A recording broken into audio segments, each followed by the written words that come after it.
जेतेबेले दूत शुणीदेले सबुटी केवल कृष्णंकर जयगान सेतेबेले जरासंध पाखे जाई पहुँची गले। आ जरासंध को कहते हे राजा जरासंध अलौकिक कथा शुणिकी आसिली जहाँ को शुणिले आपण पाद तलू माटी खसीज। दूत को पचारुंट जरासंध कौन है दूत कौन है मते शीघ्र कह। तेणु दूत कहते मणिमा से कृष्ण बलराम यादव मानक सहित आसी कुंडी नगर में पहुँची जाइछंती। आउ कुंडी नगर में सबु नरनारींकर तुंडरे केवल कृष्णंकर प्रशंसा केवल कृष्णंकर जयगान। तेणु ए सबु अलौकिक कथा को देखी मु सही पारिलिनी से आपण पाखक खबर दवाई चली आसिली। जिते जरासंध को एक कथा दूत कहते जरासंध कौन कले डगर मुखरु शुणी जरासंध राय उपभरे गरजिला काल सर्प प्राय। गोविंद माधव कृष्ण श्री मधुसूदन गोविंद माधव कृष्ण श्री मधुसूदन उल्लसई रमावली नयन चंचल रटमट दंत पाटी वचन कराल। गोविंद माधव कृष्ण श्री मधुसूदन गोविंद माधव कृष्ण श्री मधुसूदन निश्वास पवन जेने अणचाश बात गदा धरी आस्थान रुडेला तुरीत। गोविंद माधव कृष्ण श्री मधुसूदन गोविंद माधव कृष्ण श्री मधुसूदन रे रे कार करी वीर धाए शीघ्र गति कोल करी अगाड़िला चे दिनर पति। गोविंद माधव कृष्ण श्री मधुसूदन गोविंद माधव कृष्ण श्री मधुसूदन। आज जेतेबेले दूतंक मुखरु एक कथा शुणी देइछंती क्रोधरे जर्जरित हो गले जरासंध। आज शत्रु जो शत्रु पाई आज ताकर राति दिन एक ही जाइछि से शत्रु आज आसी मो पाखरे पहुँची जाकू 18 थर ये यादव मान को विनाश करने को जाइली 18 थर जाक ताकू परास्त करि पारिलिनी। आउ लुचिकी शेष में लुचिकी चलीगले द्वारकापुर आउ एबे पुणी मो सामना को आसी आज आज मुझे केबे भी छाड़बीनी मो कबलू से माने आज कहीं भी वर्तिकी जापरेनि।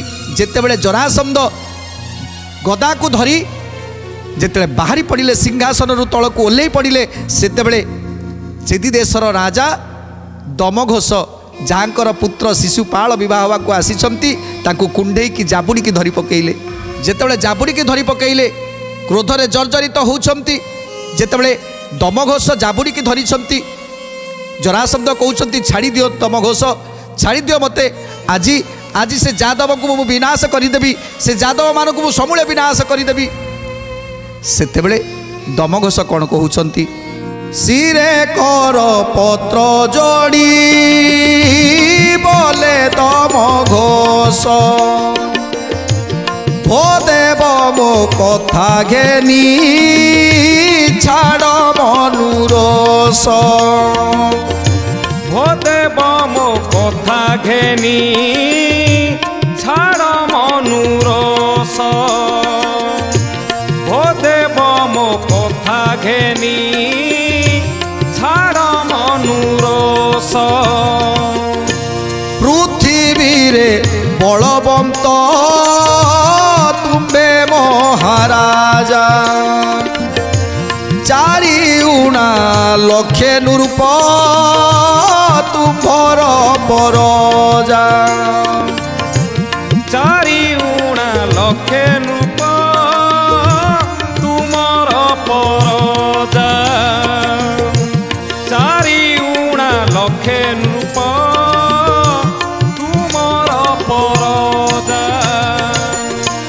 बलवंत विद्यावंत सर्वगुण निधि सान लोक प्राय किंपा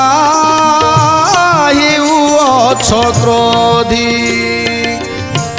सान लोक प्राय किंपा अछ क्रोधी सान लोक प्राय किंपा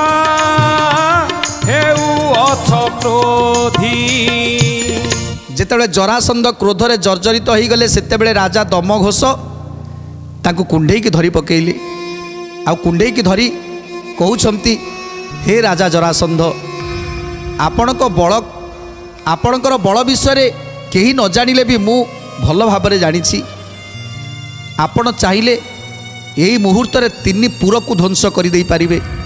ଆପଣଙ୍କ ପାଖରେ ସେ ବଳ ଅଛି। ସେଇଥିପାଇଁ ତ ଆଜି ଲକ୍ଷ ଲକ୍ଷ ରାଜାମାନେ ଆପଣଙ୍କର ପ୍ରଜା ହେଇଛନ୍ତି।